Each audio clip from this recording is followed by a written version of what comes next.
Voilà, et on en vient aux enjeux de cette conférence. Bonsoir Nicolas Châteauneuf. Grâce à votre studio virtuel, on va comprendre pourquoi les Chinois, les Indiens et les Occidentaux ont tant de mal à se mettre d'accord. La question est simple en apparence. Qui sont les plus grands pollueurs au monde? Oui, question simple en effet, mais aujourd'hui, David, le pays qui émet le plus de gaz à effet de serre et de très très loin, évidemment, sans surprise, c'est la Chine. Imaginez, c'est comme si ce pays produisait chaque année une énorme bulle de 10 milliards de tonnes de CO2. Eh bien, vous allez voir, cette bulle, nous allons amener ici sur ce plateau. C'est presque un tiers des émissions mondiales à elle toute seule. Cela fait 10 ans que la Chine a doublé les États-Unis et elle creuse chaque année un peu plus l'écart. En deuxième position, on l'a dit, donc les États-Unis, 15%, donc moitié moins que les Chinois. En troisième place, l'Union européenne, 9%. Et puis l'Inde est derrière avec 7%. Et nous, dans tout ça, eh bien, la France n'est responsable que d'un petit pourcent des émissions mondiales. Autrement dit, la France, c'est 30 fois moins de gaz à effet de serre que la Chine. Ça, évidemment, c'est la manière de voir des Occidentaux qui disent la Chine est le principal pollueur, elle doit faire quelque chose. Et quel est le point de vue de la Chine, justement? Évidemment, vous en doutez, elle a un point de vue radicalement différent. La Chine, elle, s'intéresse évidemment aux émissions historiques. Alors, il faut savoir que quand on rejette du CO2 dans l'atmosphère, il va rester plusieurs centaines, voire plusieurs milliers d'années. Je vous propose, David, de remonter à 1750, au tout début de la révolution industrielle. On va dire maintenant que ce gros nuage ici, eh bien, c'est la somme des gaz à effet de serre que l'humanité a produit depuis cette date 1750. Maintenant, regardez, ce nuage-ci, c'est la part de ces émissions qui revient aux États-Unis, 28%, presque un tiers. Autrement dit, David, les États-Unis ont contribué pour un tiers au réchauffement actuel. Maintenant, si on compare cette responsabilité américaine à celle d'autres pays, on voit notamment que la Chine, elle est très loin derrière.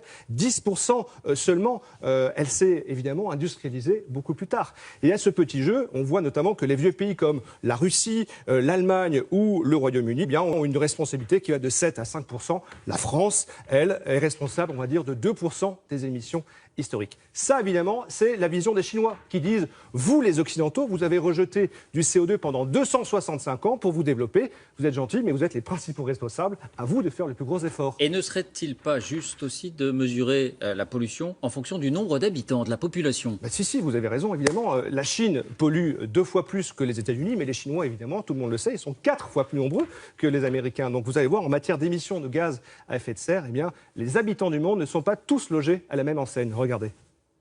Si vous habitez dans un pays riche avec beaucoup de pétrole, de charbon ou de gaz dans votre sous-sol, il y a de fortes chances que vous soyez parmi ceux qui rejettent le plus de gaz à effet de serre sur notre planète.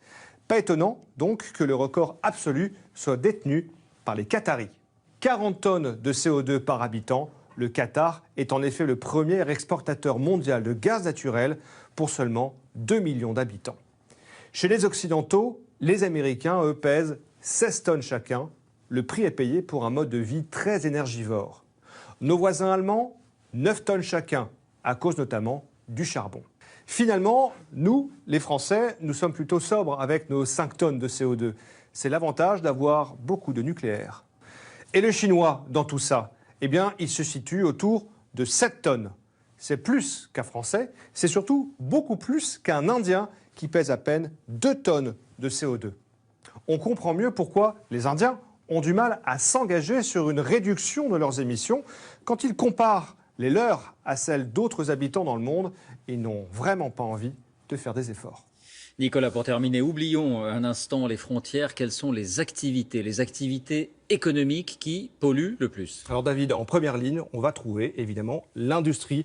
Au niveau mondial, les usines produisent à peu près un tiers des émissions de gaz à effet de serre. Derrière, eh bien, vous avez le secteur du bâtiment, 18%.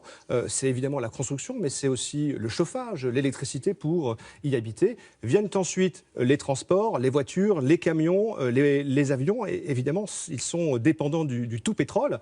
Et puis, vous avez également les centrales thermiques, tout ce qui est secteur de l'énergie, les mines, 13%. Et puis, on oublie trop souvent l'agriculture. L'agriculture, c'est 12% des émissions de gaz à effet de serre parce qu'il y a notamment les fameux pets de vache. Alors, ça paraît drôle comme ça, mais en fait, c'est du méthane. Et donc, au niveau global, à l'échelle de la planète, ça joue un rôle très important.